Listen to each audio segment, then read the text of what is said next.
Hello everyone and welcome back to Nate the Hoof Guy. Today's video, we are on a small dairy close to my home and we are going to be looking at some cows with some digital dermatitis.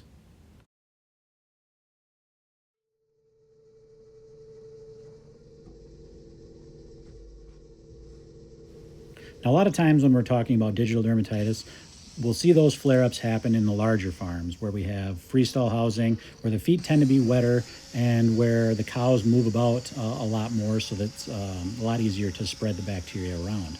But that's not always the case, and that's what we're going to look at here today.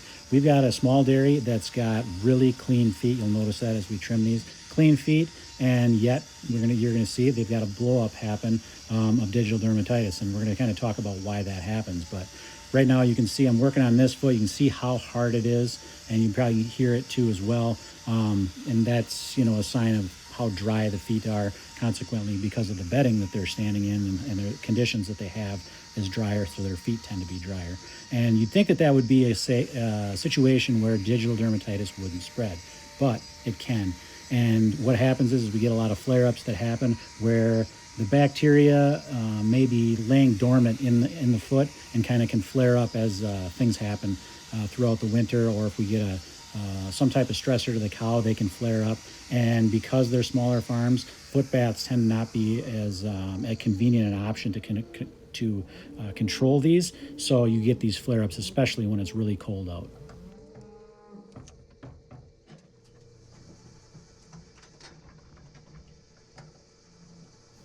This first lesion we're going to look at is a classic example of digital dermatitis in its location and in its appearance. Now, the reason that we see these flare-ups in the wintertime is because these cows don't go outside when it's really bitter cold. We had some temps for the last 2 weeks where temperatures rarely got above zero. So these cows weren't outside. They were staying indoors that whole time. And what can happen is these bacteria can lay dormant in there. And as conditions become favorable for them, they can just kind of blow up and begin to spread inside that foot. Now, if these cows were able to get outside and walk through that snow, that is a really good way to clean these feet up when we're not using a foot bath. And sunshine as well is another great thing. And so it's a reason why we don't see a lot of digital dermatitis with pasture cows or cows that graze a lot, is because that ultraviolet light does a good job at keeping these lesions at bay. But because those bacteria can lay dormant or live inside that tissues in that foot, they can flare up from time to time, and that's what we're seeing here. We're going to show you a couple more examples of the way they appear differently in different locations, but it all stems from that same lesion laying dormant in the foot and then flaring up as we've had happen here.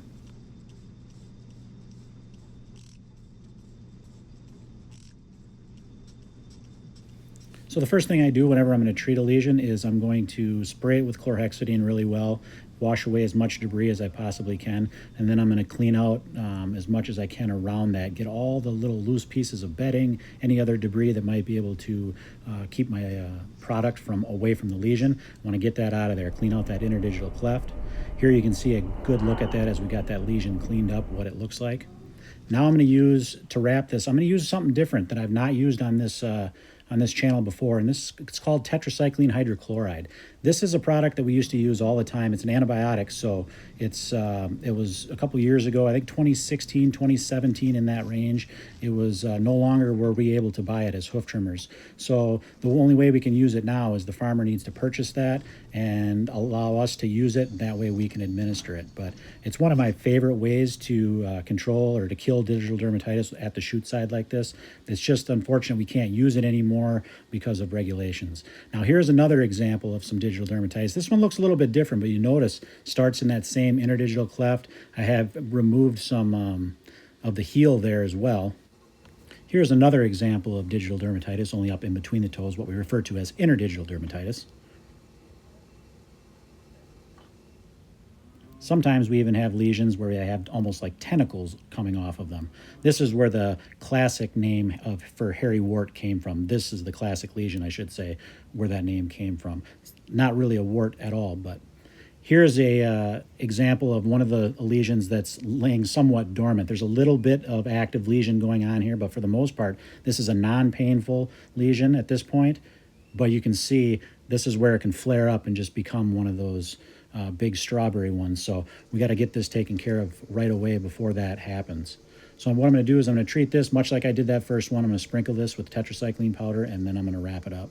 The reason I use this powder at certain farms versus others is just farmer preference. If they want me to use this, then I'll use it.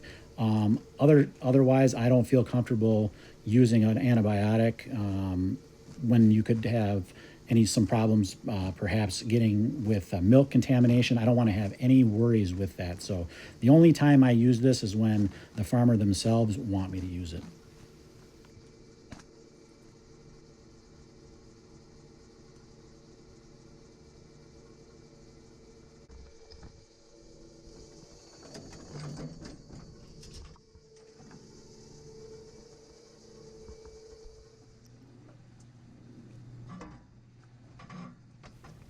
So let's finish this girl up and send her on her way.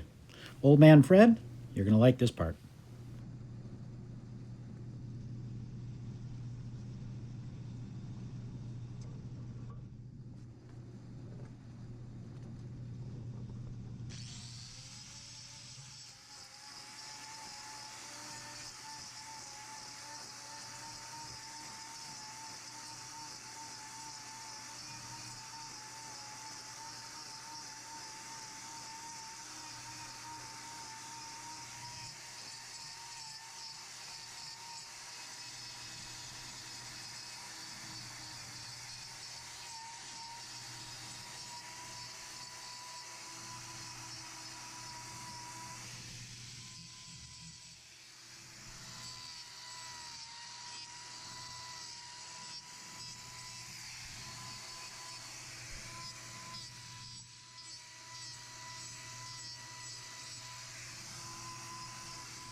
All right, guys, that's going to do it for today's video.